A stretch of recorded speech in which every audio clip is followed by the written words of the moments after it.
Labour's chief Brexit strategist, Sir Keir Starmer. Sir Keir, is this the last chance this week to stop a no-deal Brexit? I think it almost certainly is, because I think that the Prime Minister is going to close Parliament down on Monday week. We will then come back on the 14th of October for a Queen's speech. You can't have any other parliamentary business for 4 or 5 days after that. So the first time we could come back to this is probably 21st, 22nd of October, which is the week before we would crash out. And I think they're concerned about two things. They do not like the idea that Parliament is being shut down at this vital time, when we ought to be there working hard on this. So they don't like that. They don't like the dishonesty. They don't like a Prime Minister looking into a camera and saying this has got nothing to do with Brexit, because they know that's not true. And this could be avoided. Boris Johnson could come to Parliament, say, this is my proposal, I'm going to put it up for a vote and see whether I can get it through. But he won't do that because he's scared of losing.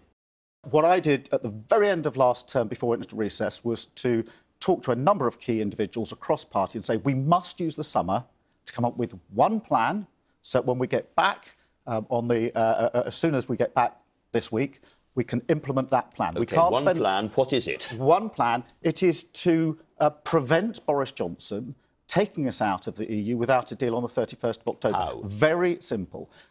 The route will be by legislation, because I believe there has got to be legislation in place to lock this and make it unlawful for him to take us out without a deal. Legislation says we don't leave without a deal. The purpose of the exercise is to ensure that we don't leave without a deal. There is no mandate for that. That wasn't what people voted for in 2016. That wasn't on the ballot paper. And the claim of those that said leave was that we wouldn't leave without a deal.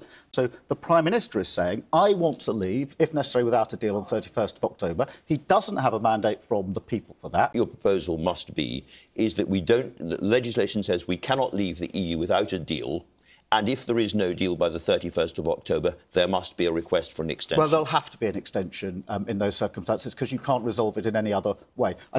As you know, his argument is very strongly that he's engaged in this negotiation with the EU. He wants a deal. Trying to get a deal requires the EU to believe that Britain will leave without a deal, if necessary, at the end of October. And by doing this, you are undermining him, hamstringing him in these negotiations and making no deal more likely, not less. Andrew, let's test that theory. And Chancellor Merkel and Simon Coveney, on behalf of the Irish government, have said no proposal has been put on the table by this Prime Minister at all. There's nothing. Nothing so has happened. We need to know what the basis of the deal is. He's not even trying for a deal. He's not even trying for a deal. I think he's hanging by a thread and it's about to be cut. Why would they give him anything? It's not. They've said to him, look, you want an alternative to backstop, put one on the table. They're looking at all of this and they're saying, if you are going to be if you're going to be removed by Parliament, or if Parliament is going to stop you leaving without a deal, there is no pressure on us. The pressure is off completely. But, Andrew, if you're negotiating, and he said he would use the 30 days to put the alternative on the table. He hadn't.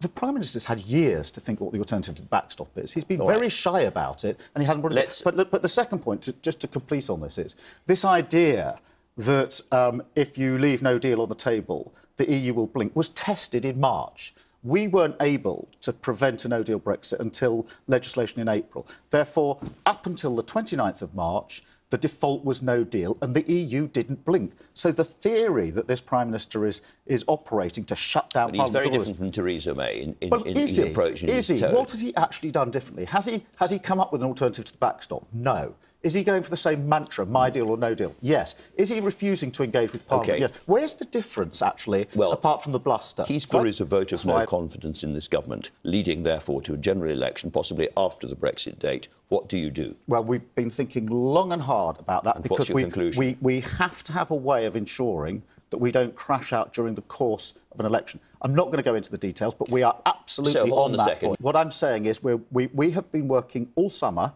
on all scenarios. And we have got plans for every scenario, and I'm not going to go into them.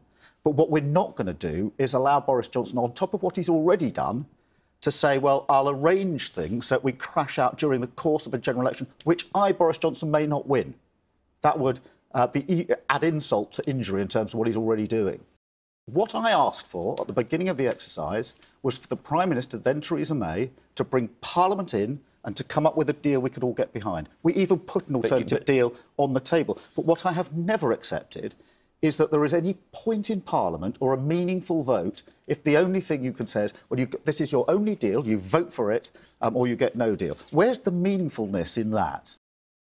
Is your absolute priority now to stop no deal? Yes. In that case, there are circumstances, we talk about a government of national unity. It may well be that there's an attempt to form, as it were, an alternative government in the House of Commons. You know very well that the other opposition parties will not serve under Jeremy Corbyn. Andrew, for that to happen, we've got to put and win a vote of no confidence. There's then the 14 days. It is quite right that as leader of the opposition, Jeremy Corbyn should try and form a government. That is the way we've done it in this country for a very, very long time, and he should have that opportunity. But in real terms, to get your objective, it might not... He was right to say that's what he would do, and we will have to take each stage as we get to it. But if we win the vote of no confidence and get to that stage, it is for the leader of the opposition to see if he can form a government. Of course it is. The other thing, of course, is the Labour Party left the negotiations with Theresa May's government. Very important to appreciate why we walked out of those talks. We'd been in those talks for 6 weeks, and they're very serious talks. We took a judgment call that some of the proposals that the Prime Minister was putting forward, she would not be able to get through her own party, that she wouldn't be able to deliver on this. And we were right about that because the talks broke down. The next week, Theresa May stood at the dispatch box and said, I'm going to bring forward the withdrawal bill, and this will be in it. And she spelt out some of what we've been talking about. By the end of that week, her party had taken her out. So our judgment call was that she could not deliver on this, and we were right about that. She couldn't deliver. If you get this legislation through, it is suggested by some people that royal assent could be withheld. What Boris Johnson says is this shutting down of Parliament's got nothing to do with Brexit. It's just about a new Queen's speech. So if that's the case, the question, you faithfully implement and abide by any legislation properly passed by the House. Because if it's nothing to do with Brexit, then the normal conventions ought to apply. So what do you do if they don't?